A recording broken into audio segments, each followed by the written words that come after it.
So, welcome to the Running Long podcast, I should say. Lovely to be here again. Lovely to be Awesome. here. I'm excited.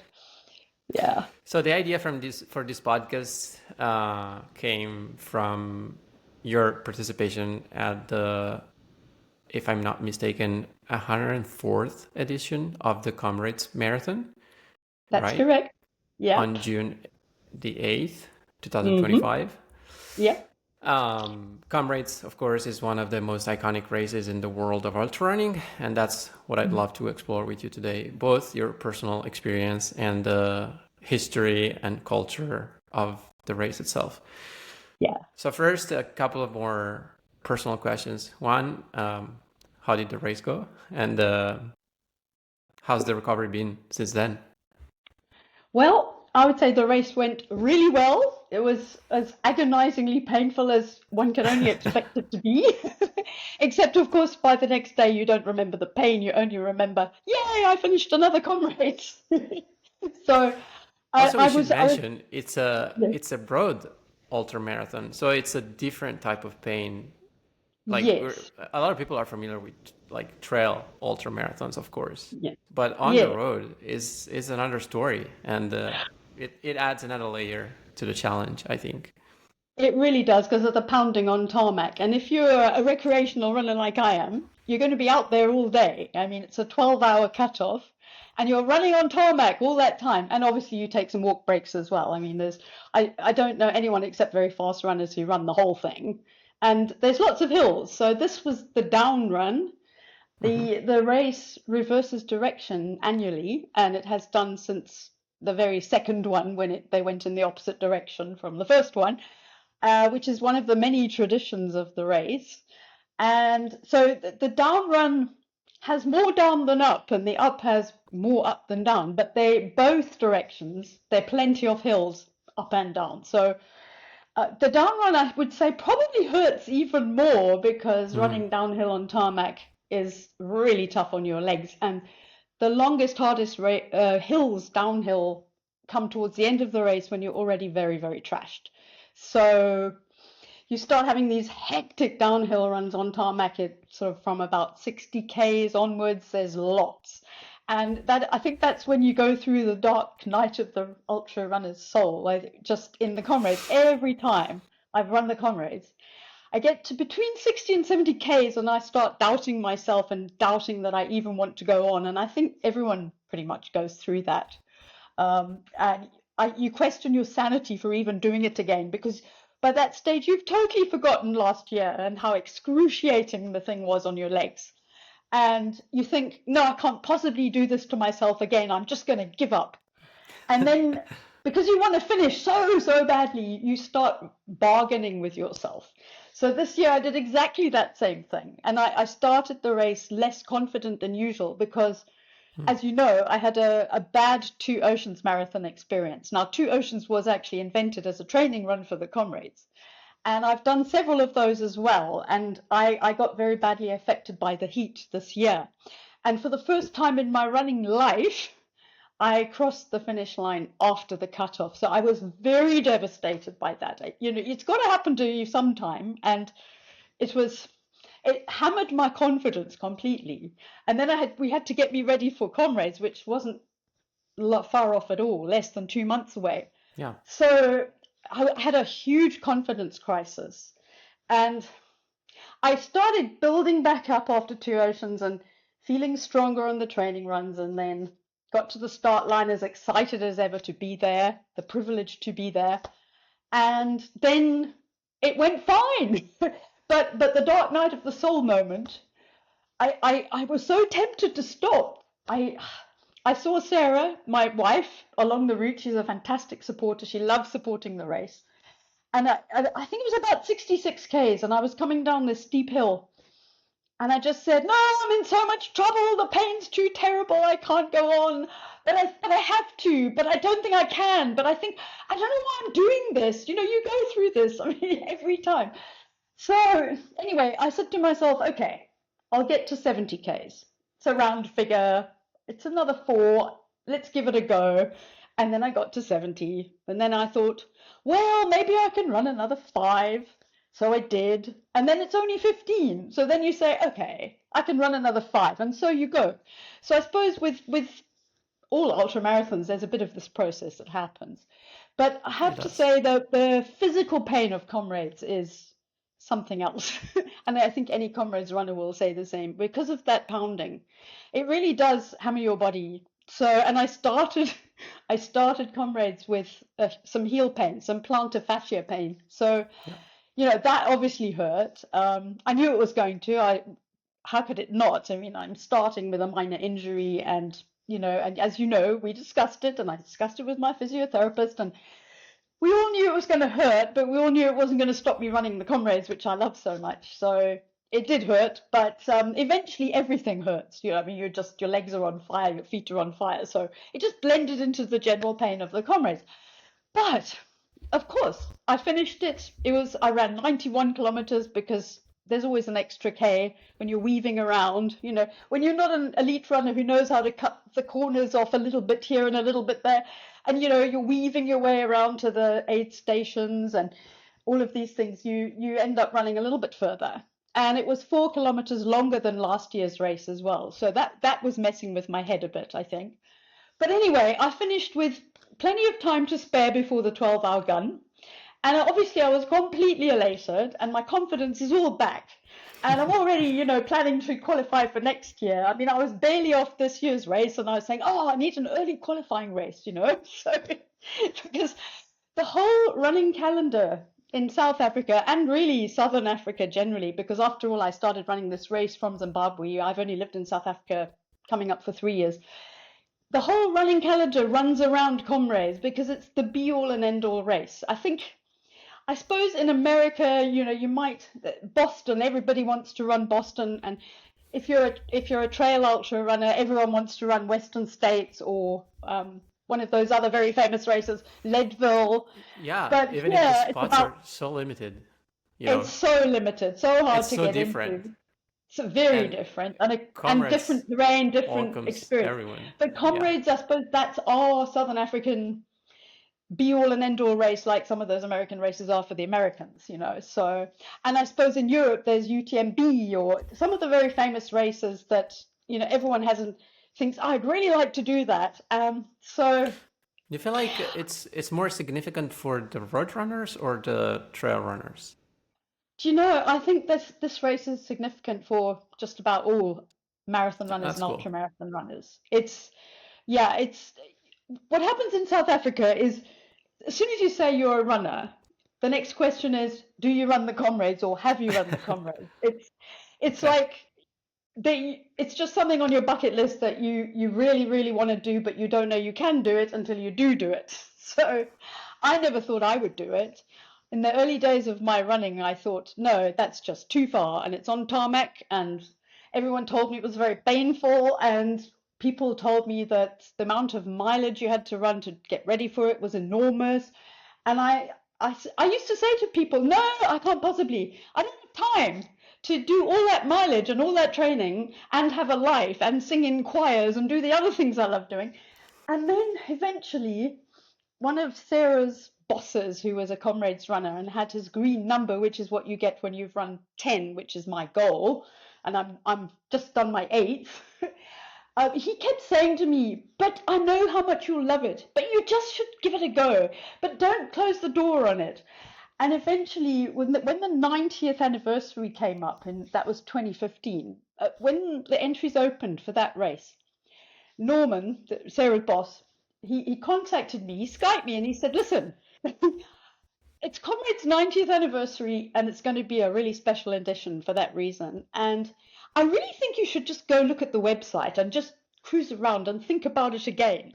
So I did. And I looked at the training programs because they have some free training programs there. They have an official coach called Lindsay Parry.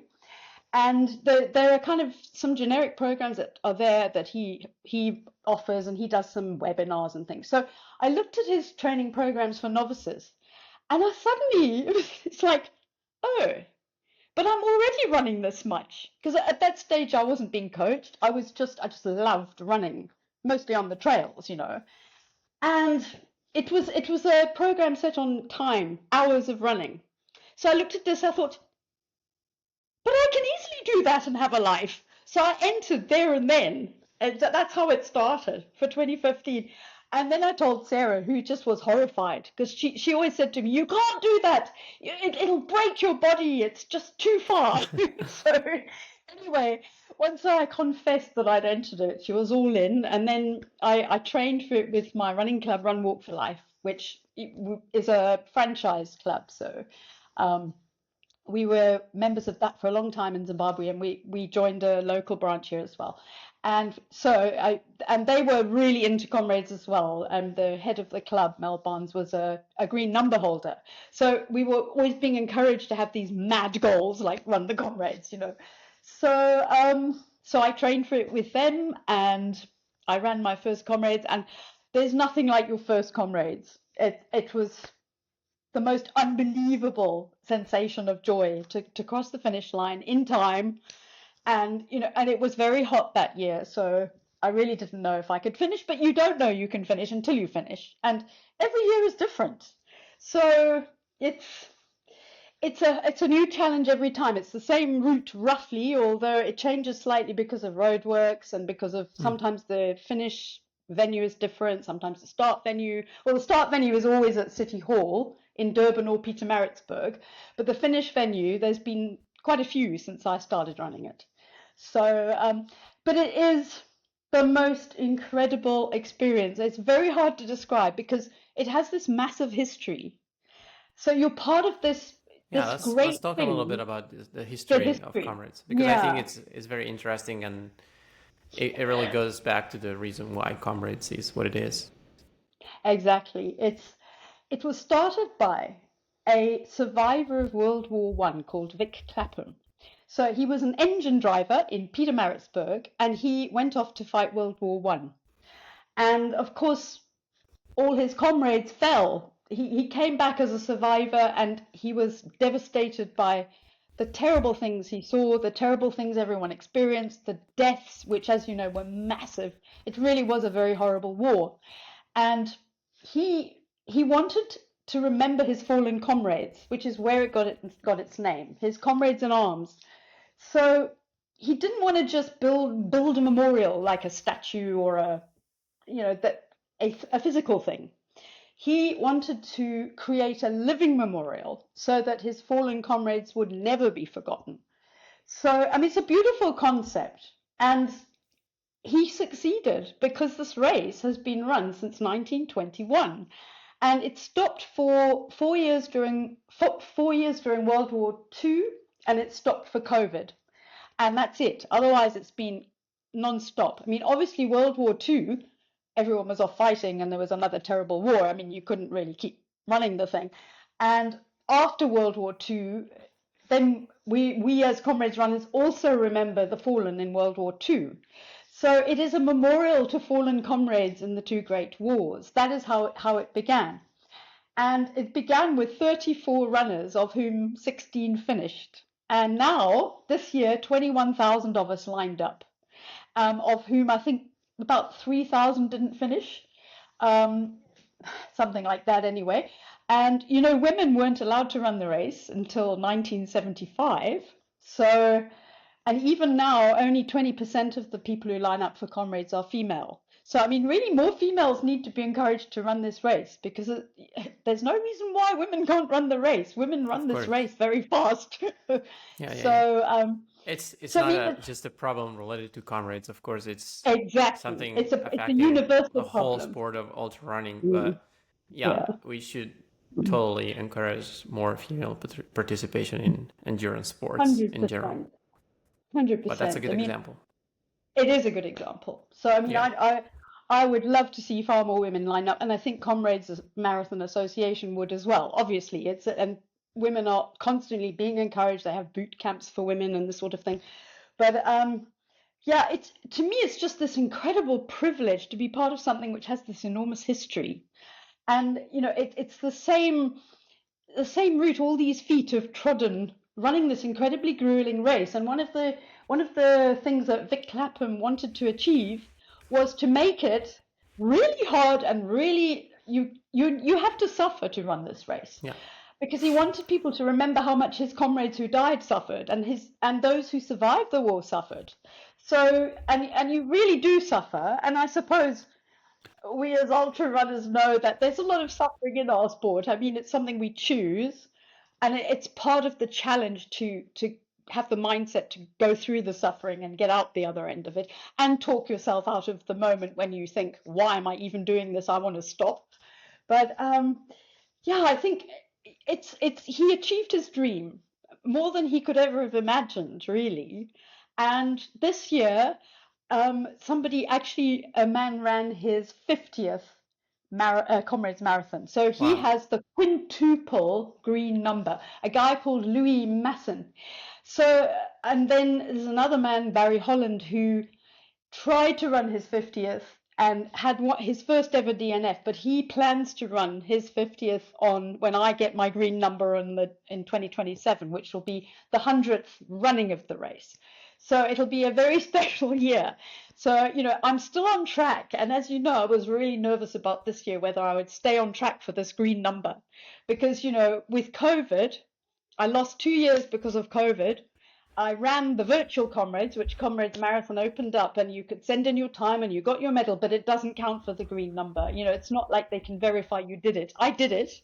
I did the 90 Ks in under 12 hours on tarmac, similar conditions. But so I lost those years, and then I lost the other year to being attacked by a crocodile, which we covered in another podcast. But for me, my first one was incredibly special because I really didn't know I could do it. And my first one after I nearly died, the jaws of a crocodile, was very, very special because that was 2019. Because 2018 I was recuperating from being attacked by a crocodile and terrible injuries and all of that. And I was very devastated not to be running. I had terrible injuries to my hands and arms, but including my right arm that spent an hour down a crocodile's throat. But even under those circumstances, the comrades were so important to me. It's one of the things I think kept me alive because, first of all, I was so fit from being a comrades runner. Secondly, it gave me that mindset of determination that, like, this is impossible, but I'm going to try anyway, right? And as I was fighting that crocodile and kicking my way to the shore of a dam, holding onto a boat somehow with my arm down a crocodile's throat, what was I thinking about? I can still run the Comrades with one arm because I thought, if I live, I'm going to lose this arm because, it's up to here in a crocodile, right up to almost to the shoulder. But yeah, no, that's not going to stop me running. So I had these kind of survival thoughts, even though I was in this situation where nobody should have survived. And I did, so miraculously, amazingly, and partly because of my fitness from ultra running, and partly, therefore, because of Comrades, because Comrades turned me into an ultra runner. I was not an ultra runner before I formulated the crazy idea to sign up for Comrades, thanks to Norm and Sarah's boss. So yeah, it's so special to me. When I ran 2019, I just cried on the start line, and I just thought, I'm still here to do this. And I remembered being on the dam with the crocodile and having that thought and thinking, but I've even still got one. And it's the start of Comrades is such an emotional thing. There's a whole tradition.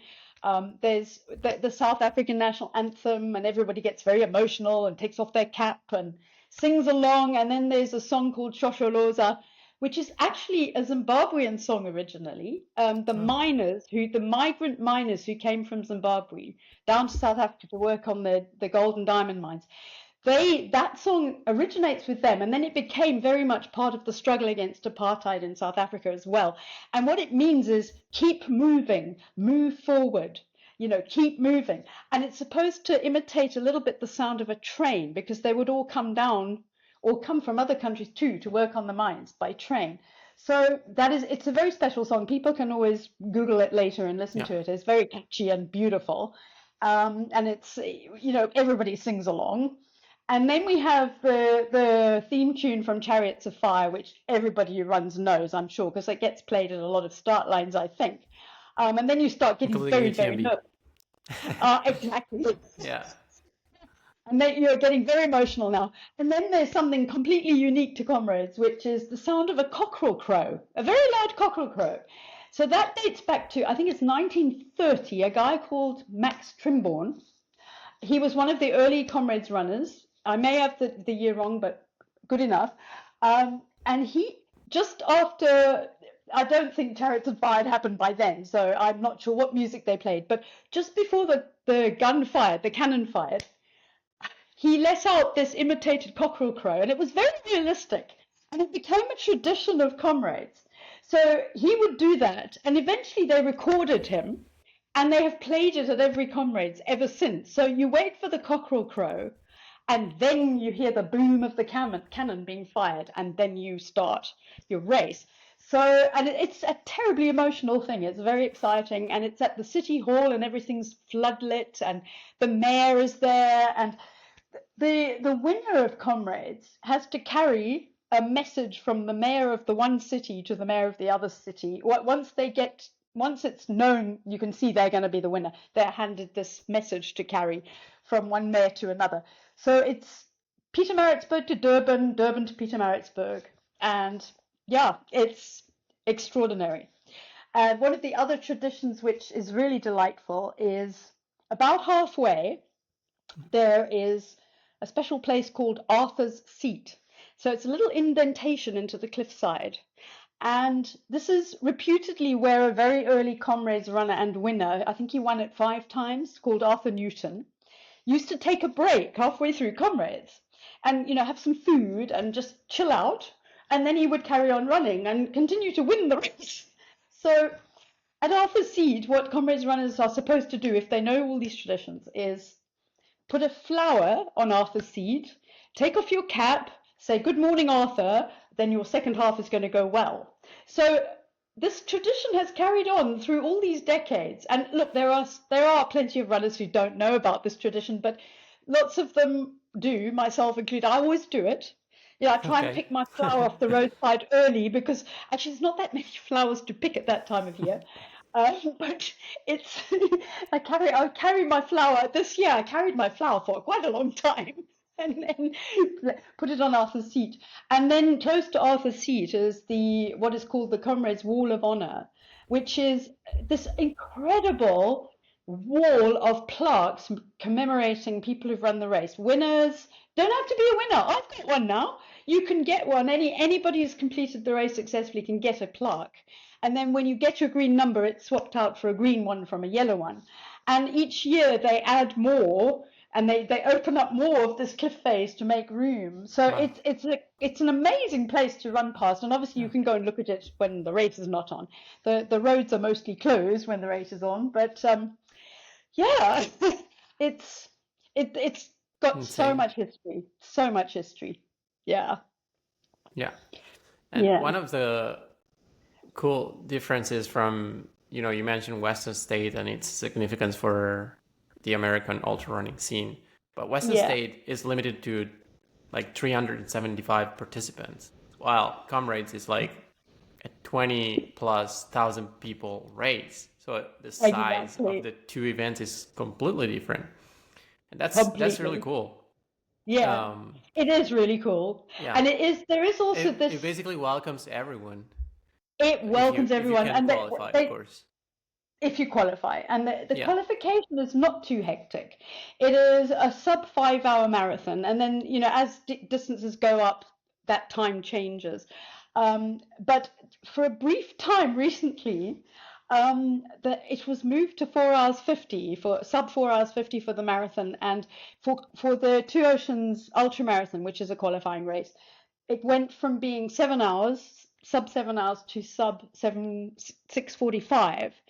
And you may remember how I got caught out by that, and it shows how passionate I am and so many people are about, I have to run the Comrades every year. I've got to get my green number, because I had to do a completely mad thing because I missed the qualifying time in Two Oceans by, I think it was 22 seconds or something. And so I then had to go and run a qualifying marathon within 10 days of running the Two Oceans Ultramarathon. So it was completely bonkers. But I did it, and I was able to run Comrades. So yeah, I don't want to miss a year. I just don't. I think you've frozen. Hello? Hey, Hello?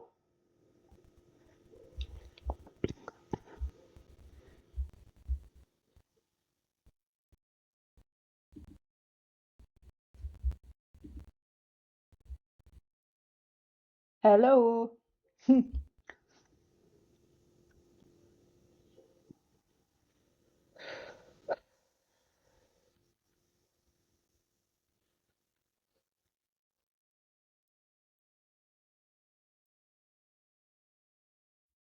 hey.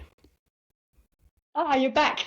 So yeah, Yeah, no I don't know what worries. happened there. It I was can't remember. my connection. Was it you? Oh, okay. How much of that did you catch? Um, I Yeah, was most talking about not failing to the qualify for Comrades when they reduced the time, which they've now changed back to how it was before, and then having to run a qualifying marathon far too close to having just run a 56K on tarmac. But I did exactly. it, and I remember you saying to me, "Well, you know it is going to be awful, but I know you'll do it anyway." Yeah, So I qualified. And I must say, I was very relieved when they changed the qualifying time back because it had excluded quite a lot of people. Because, most people who enter that race are recreational runners who just want that experience. And most people are not running to get a special time in particular. It's about finishing the race before the cutoff. And the last 5 or 10 minutes of Comrades before the 12-hour cutoff is just the most exciting time of the race, actually, because it's a bit like golden hour at Western States. I mean, I yeah, guess you could call it the golden hour as well, because it's such a massive undertaking, and so many people who undertake it, they're not even experienced runners necessarily. Maybe they've taken up running relatively recently and they really don't know if they can do it and they really want to do it very badly. And a lot of people finish in the last 10 minutes. My first one, I finished in the last 10 minutes. And it's like terrifying because you think you're not going to get there in time before the 12-hour gun. And people are just streaming in, so desperate to finish. And the crowd support is just beyond compare in that last 10 minutes or so because everyone is cheering for those last few people to come through. And of course, there's literally thousands who might come through after. Well, it may not be thousands by then because they do have some cutoffs, but it's very special. And the support along the route for Comrades is, you cannot begin to describe it. There are 500,000 people on the routes, wow. and they just come out and they literally there from before dawn to after nightfall, cheering the very last runner coming past wherever they've set themselves up. They'll set up their barbecue, they'll hand you food and drink. Obviously, there are aid stations all over the place as well, but they call out your name because your name's on your bib, and they are so supportive of every single runner. It doesn't matter how slow you are, it doesn't matter how old you are. They want you to finish your race, and they will give you such encouraging words, especially when you're like past 70 Ks and thinking you can't do it. And they will just call your name and say, "You can do it, you can do it.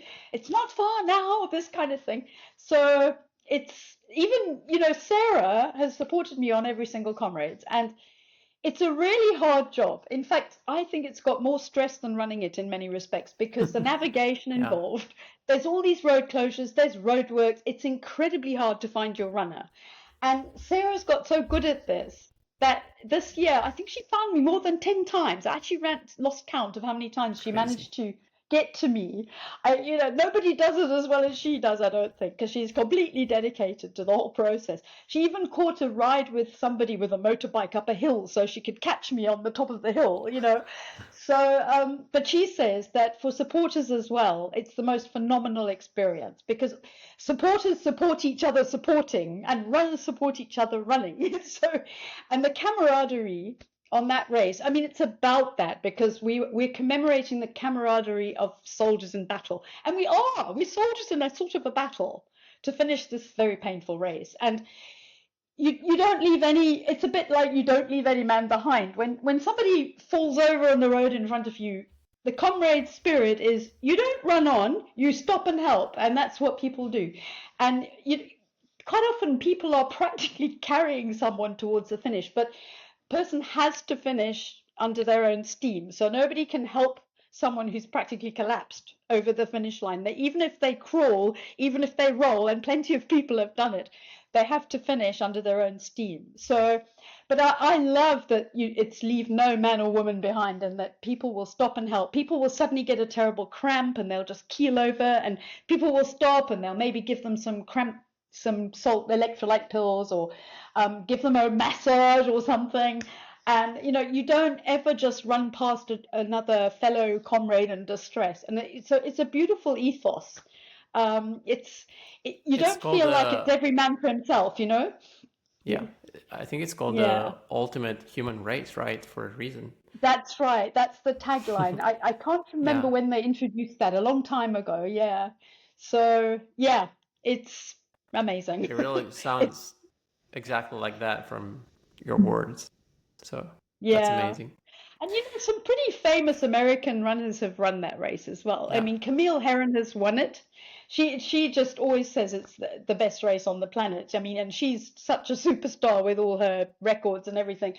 And then Anne Trayson. I mean, no, everybody knows who's Anne Trayson. She's won it. And yeah, I just hope some of the other well-known ultra runners eventually come from Europe and America, because there's quite a number of people, big names, who I'm sure would just absolutely love it.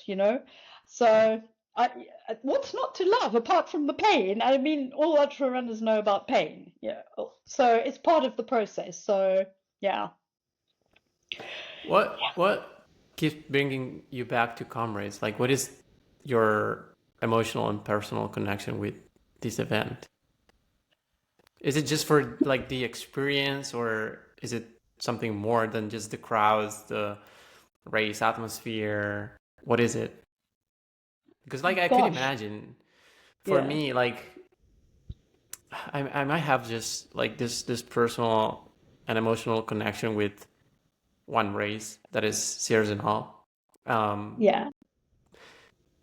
Probably because it's so significant for the sport that I do, and then because I think it's got a special meaning because it was one of my first like international podiums back in 2016. So I keep going back, and the fact that I haven't really done very well in the recent years makes me want to go back even more to like prove that I can actually do it and be successful. But Yeah. I don't have like that desire to go back to the same race and experience so many times over and over, especially for like such a long and demanding event. So there has to be something that draws you. Keeps people going back. Yeah. Yeah. I think, it's a very good question, and I'm Like so why not Comrades and alone why in not wanting. another race? Why not? Yeah, why not another race? I think it just captures your imagination like nothing else can, I think. And I'm so not alone in wanting to run it every year, because it's a thing, especially in Southern Africa, to keep going towards the green number. The green number is a very big part of it, because Okay. it becomes this really special goal. It's a hallowed goal. I mean, when people run the Comrades, they either run it once and say, never again, it was horrible, or they say, I'll do my back-to-back medal. Because when you do your second Comrades consecutive to your first, you get what's called a back-to-back medal as well as your finisher's medal. And so some people say, no, I'm just going to get my back-to-back and then I'm stopping because it's horrible, because it's too painful. And then there's a whole bunch of other people like me who just get so inspired by the whole, it's the whole experience. It's the holistic experience of the camaraderie, the history, the support on the route, the joy of finishing, the the famous people who've run it. It's like it grabs you. It's like an addiction in a way. It's like you just want to keep going. I mean, why else would somebody run it 50 times? I mean, can Exactly. you imagine running it 50 times. It's something that painful and something that hard on the body because, of course, people get injuries, So, but I think it's all of those things. It's such an old race. You're treading the path all those people have trodden since just after World War One, and you're commemorating people who suffered and died in battles and wars, and it's all of those things and more. It's like so inspirational that I want to keep going. And when I get my green number, Sarah actually said to me this year, but you know what? You're not only going to run it twice more because you're going to get your green number, and then you're going to want to run your green number so that you're wearing the green number. And then so I stopped and said, oh yeah, so I'll have to run it at least 11 times. For sure. So once you've got the green number, you belong to the green number club, and you get special kit and special privileges, and so I think this whole ethos has been built around this race. And I suppose also maybe it's a brand, it's a phenomenon, especially in South Africa. But look, let's face it, people come from all over the world to run this race because it's so well known, and it is, I suppose, it's in terms of numbers, it's got to be the largest ultramarathon in the world. It just happens to be in the country I now live in. So lucky me, I don't even have to fly very far anymore to get there. I mean, it used to be a pilgrimage from Zimbabwe every year. And actually in Zimbabwe, it's a massive thing. Several hundred people come down from Zimbabwe to run this. So I started hearing about it a long time ago, probably soon after I started running. And, I always thought it was just unattainable. Until suddenly I thought it wasn't, and then it wasn't. So, yeah, and it's getting harder as I get older because I'm now 65. So I think the pain is even worse, but I'm not sure because you can't quite remember pain. But a guy called Johannes Mazela, he became the oldest man to run it 3 times in a row in the last 3 years. He ran it at the age of 83. So, I mean, phenomenal. So he was the oldest man to run it at 81, 82, and 83. And he says, oh, of course I'm going to keep running it. So, yeah. So there are quite a lot of people in their 70s running that race. Very few in their 80s, though. So, yeah. Wow. And in your experience, how does the race reflect the spirit of South Africa and more broadly, like Southern Africa? Like, what is the significance beyond sport? And another question I'm curious about is how has it evolved historically, especially after apartheid? Yes, yeah. Very good question. It's had an impact on it. Definitely. Yeah, the Comrades was came about during times of apartheid, which we all know the dark past of South Africa. And black runners were only allowed into the race in 1975, the same year women were allowed into the race. And, that was long before apartheid ended, but the organizers decided we're just opening the race. And in the meantime, lots of black runners had actually run it and finished it. And they did get honored after the fact. And a guy called Rosemary Mitchell, who was the first black runner to run it unofficially because of the laws of the land, he is now, his name is on one of the medals. Because you get different medals for finishing in different times. And there's a memorial to him at Comrades House, because Comrades House is in Pietermaritzburg, and that's the headquarters of the race. So, after the fact, he was honored, and so were all the unofficial black runners who ran it during the apartheid regime. So, but I suppose since then, since 1975 and onwards, it's been a unifier. It's been a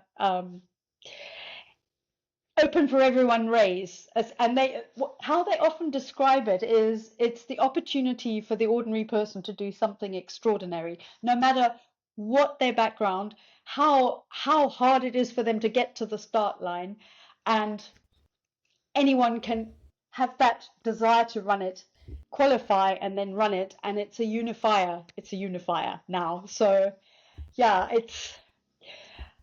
all across Southern Africa, it's like a unifying race, and people love to run side by side with people from every walk of life and Yeah. every religious belief, every race, every gender. It's a unifier. So thank goodness. Yeah. So yeah, Do you feel it's like very, outside very, of the race, you yeah. still feel like a lot is like, of course, there's not no apartheid anymore in South Africa, but No, I think no. like there's still like some racial discrimination and like yeah, of course, it's not something you just decide that you end it and then from one day to another it completely stops. You feel like Yeah, exactly. beyond comrades, there's still like this lingering feeling of like difference between black and white people and yeah, Mm, racism and those kind of differences. yeah. Yeah, and apartheid ended well, 1993 was when Mandela was released. Yeah. And from 1994, of course, then international runners started coming in for Comrades. So, and that kind of gave it a whole other dimension that had not been Mm. there, because, of course, during apartheid, South Africa was ostracized by Yeah. sporting events worldwide and so on. So, I mean, and of course, with the internationals coming in, the competition got so fierce, and it got the sponsors started coming. They, you know, that they televised the whole race. Actually, I can't tell you which year they started that, but as it got bigger and as people realized the advertising opportunities, so, and as once it was televised all day, then there was more and more sponsorship that came into the race. So it got bigger and bigger and bigger. It could grow and grow and grow until now they are around 20,000 people who line up. They're hoping, I think, to open it up to even more people in 2027, which will be the 100th running, which is going Wow. to be very exciting. And this year, actually, they introduced a big change, which I've never tried before, which worked very well. We had two starts. So because it's incredibly congested, you can Yeah. imagine it's a road race. It starts in the middle of a city, and you've got 20,000 people lined up, and from very fast to average recreational, and the double start, they were split by 15 minutes only, meant that everyone got over the start line so much faster, because before they introduced that, it could take you up to 12 minutes to cross the start line if you were at the back of the pack, which lots and lots of recreational runners are, right, in H batch. And I mean, Yeah. I've mostly started in H batch. So that you lose those 12 minutes, and because it's a gun to gun race, it's not a mat to mat race. Yes, you are timed with, like you are with races all over the world, but they've stuck to the tradition that you you don't get that 12 minutes back, or 5 minutes, or however long it takes you to cross the Okay. start line, to cross the first mat.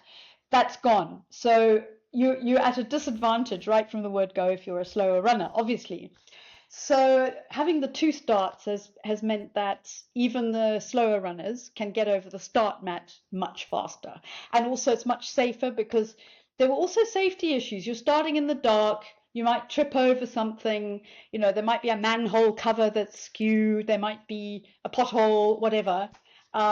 So it was a safety issue as well, and it worked very, very well. I think everyone was very pleased with it. So and I think they were doing it like as a dress rehearsal for the 100th running, Okay. because the 100th running in 2027 will also be a down run. So I think the experiment worked. So yeah, Cool. What yeah, would you say to someone yeah. who's considering running their first comrades? Like any advice or things you wish you knew the first time you ran it? I would say do not think it's unrealistic, because it's very realistic. Train sensibly, don't overtrain. Hmm. Try to follow some sort of training plan, or get some coaching from Vert Run or people who know about ultra running. Because I think it's good to be guided, because it's such an unknown. If you've Supposing you've just run marathon so far, and you set that as a goal, it's a whole different ball game to train for an ultramarathon, and also to pace yourself during an ultramarathon, because it's, unless you're running to win it, or you're running for one of the very fast medals because you're a very fast runner, you want to finish that race, and you don't want to be a broken heap when you do.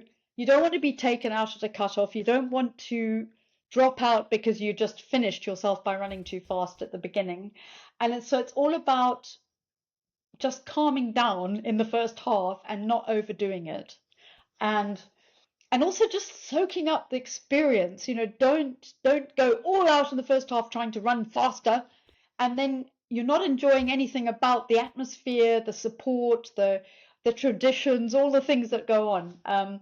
Because it's like such an amazing experience. You need to actually stop and smell the roses, if you like. You want to take it in, absorb it, but also just calm down in the first half, because it's the usual story with, from anything from a half marathon upwards.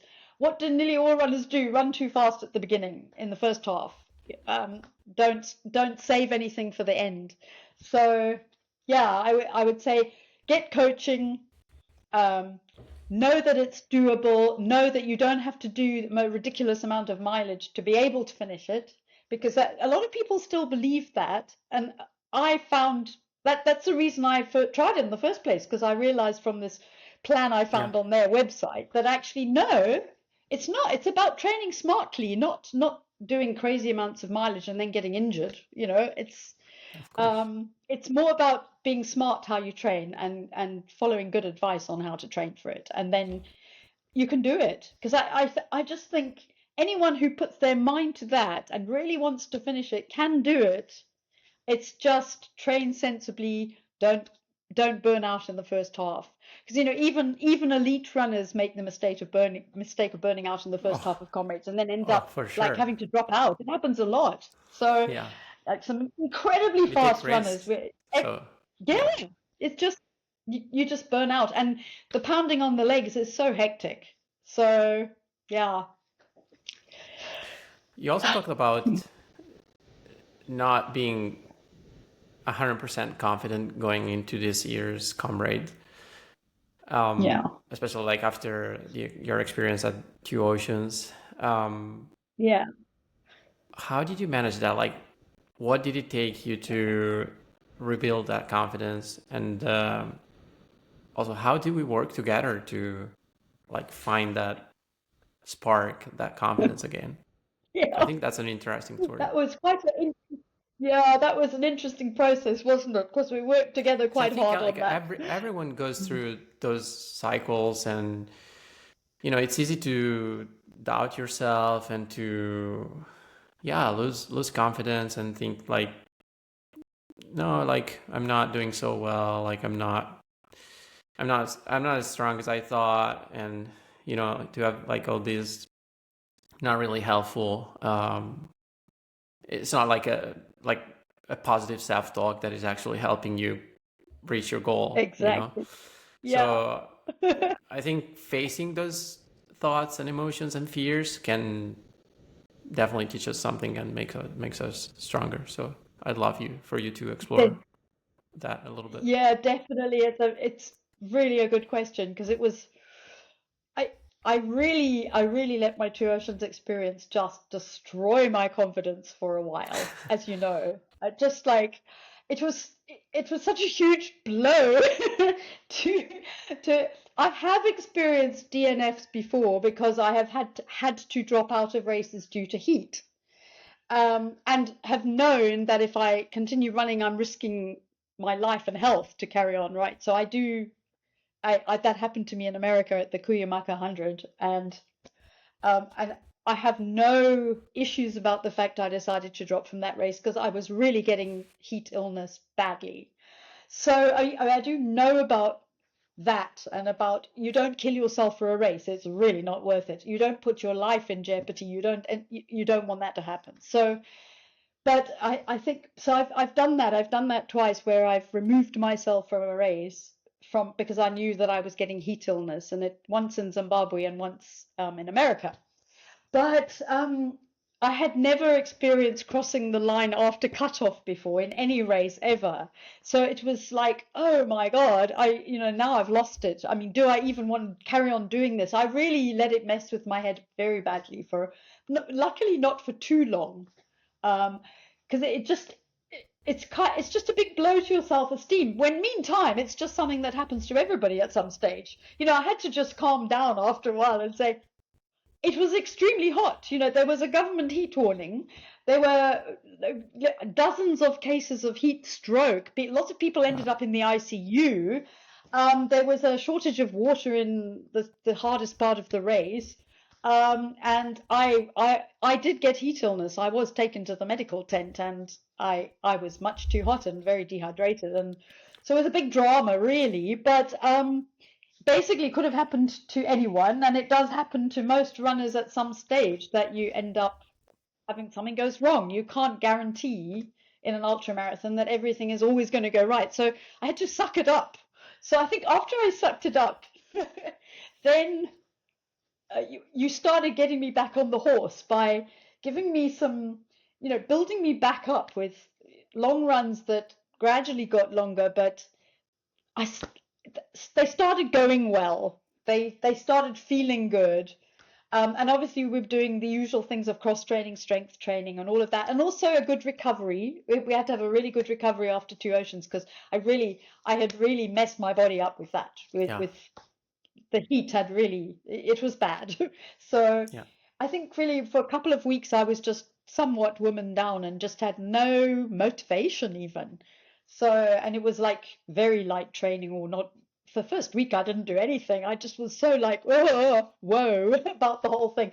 But then, somehow you got me going again with gradually building the long runs a bit longer and a bit longer. And we didn't do anything crazily long before Comrades, because I suppose really I had all that fitness from before, right? I mean, we were just building on fitness from before. I had trained for Two consistency than like the single long run or single session that might look like amazing on paper, but it's not what success is built on, actually, and you realize exactly. So I seem to recall that probably between Two Oceans and Comrades, which I think was about 7 weeks, I think the longest run you gave me was probably 3 hours. I think thereabouts. There was nothing crazily excessive, but there was enough for me to start realizing, no, actually you're not broken. No, you can go and run the Comrades. No, you're still okay. And also I was experimenting with trying to fuel better, because that's something I'm trying to work on, because that's another I question think we've established I've probably been under fueling for a long time. It's such a hard thing to do properly. So, I was experimenting with that and finding that things were working for me, and I was realizing how fueling better can really make it feel a lot easier. And I mean, I wonder if I did a 4-hour run. I can't remember. I don't know if you can remember, but maybe there was nothing more than 3 or 4 hours anyway. So there was nothing like going out and run a 60K or something before Comrades. It was all quite sensible, but enough for me to realize, no, I've still got it in me. I haven't lost everything just because one race went badly. And, I've been building this fitness for 20 years. It's there in my body. So, and the experience is there, and the Comrades experience is there, because you and I have prepared for 4 now. So, and then I had the four that came before as well. So I knew, but eventually when I lined up, I knew that I could finish it. I didn't know I would finish it, because nobody can know that, because you don't know what can happen on that road. But of course, it's not guaranteed. But I did line up with some confidence. I did think, I've got it in me still. And because it means so much to me as well. I mean, there's the mental challenge of that race is phenomenal, because the pain's going to come, and that when it's really bad, you're going to want to stop, and because everyone goes through that. But it's also an extra motivation for you to push through adversity and make it. Exactly. That thing of pushing through adversity, which is part of why the race started. Yeah. Because reminding people that people who have gone before gave up their lives in a Yeah. war and went through extreme adversity before they died, and yeah, so we don't forget them. So yeah, and therefore you have to just push your way through the damn thing. And so, so I think that how you got me back up again was by giving me training that was very achievable, and that I could therefore do well and realize, no, I feel actually, I'm like still very fit. I think it was about giving you a sense of control over what you were doing. Like Yeah, you felt out of control when you didn't meet didn't make the cutoff at two oceans. So it was like yeah, you were like out of control, and you felt like yeah, you were useless and couldn't achieve what you wanted. Then we started from like small steps, like achievable things, which yeah, gave you the confidence that you could actually do it. And even if it was not like, exactly. it doesn't have to be like all or nothing. There is like a whole spectrum of options in between, and we often forget that. Like we Yes. think we're either like world class, like such high standards that we put for ourselves, or like zero, like no action, no motivation, no confidence at all. But there is actually like a whole spectrum of possibilities in between. And in order to go from zero to Exactly. like our maximum level, you have to climb the Yeah. ladder and build that confidence. So that's what we tried to do. And I had to probably wear like to wear the hat of the sport psychologist a little bit, and not just as like as a coach to Yeah. to actually tell you that you could do it. You were like no different from, a month before two oceans where your training was going fine and everything seemed under control. But it's funny how, just one thing, one event can actually be a major hit on our confidence. It was surprising and amazing how much it hit me. Yeah. Yeah, it was. And I suppose also, Some I experiences are suppose so meaningful and so intense. So, they are. And it is, Two Oceans is a race I've run several times as well. I think that was my sixth. So I didn't go into that race without confidence, apart from the fact that they sent out a warning about the extreme heat the night mhm, before or the day before or something. So I mean that did scare me a bit, because I've had experiences of heat affecting me enough to yeah. drop out of a race twice. So, and I also Yeah, had the experience of literally falling over a finish line at another race and being put on a drip. I was so dehydrated. So, it did it I did remember mess with very me a well bit because Cuyamaca. exactly, And exactly, also, and that I was think, also government heat warning and people mhm, helicoptered out with heat stroke and all this stuff. So it's sort of, I suppose, those memories linger with you. And yeah, and you know what? It's something like 1,500 people didn't finish Two Oceans because of wow. heat problems. So I was hardly alone. I could hardly sit there saying, "Oh, poor me," because it really hammered a lot of people. Some people Yeah. very extremely, and some people ended up in I think, hospital for weeks afterwards. wow. And I think we Yeah. often tend to underestimate these boundary conditions because, like, for example, it happens to me a lot. Like, I'd go out training in the summer with like 30 plus degrees, and I think I can like, hit the splits that I need to hit and like do the workouts like it's like a, winter or like a cooler temperatures, and like forget about the fact that it's summer and you have to slow down unless you want to like you kill yourself, or like, yeah, you're not gonna like achieve the workout unless you control the effort.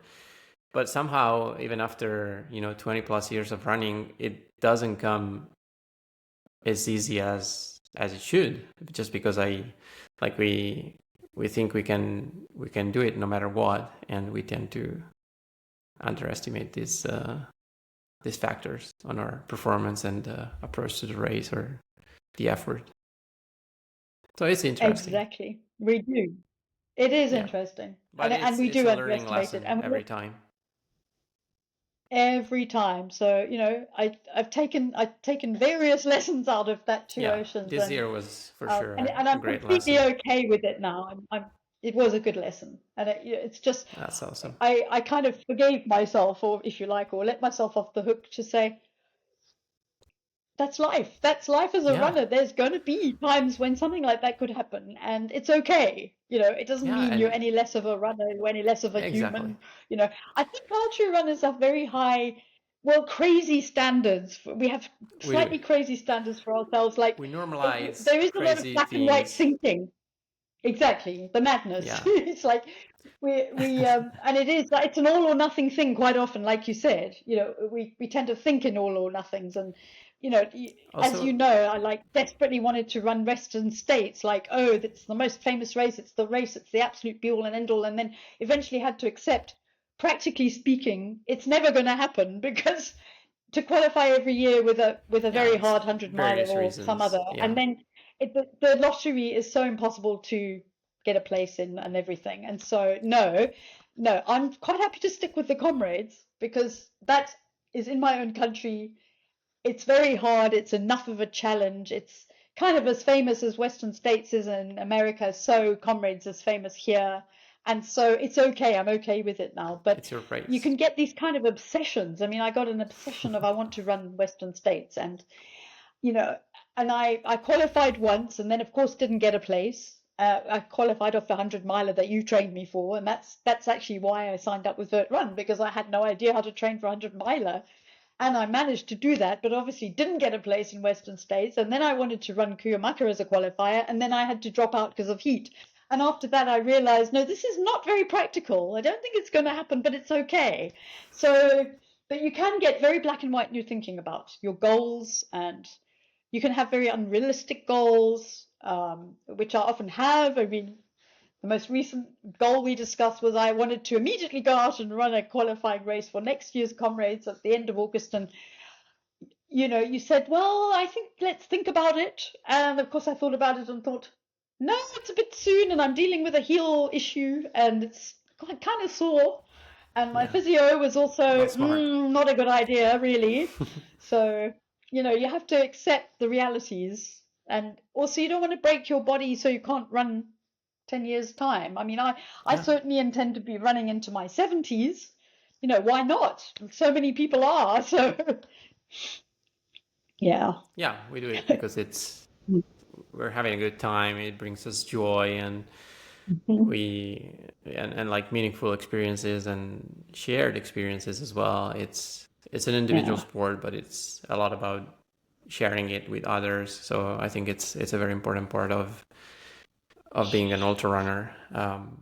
Yeah, Yeah. Comrades is your race, Yeah. and that's beautiful. Thank you for Yeah. the insights and the history, the tales. It's been very inspiring to hear from you. Thank you. Yeah. Yeah.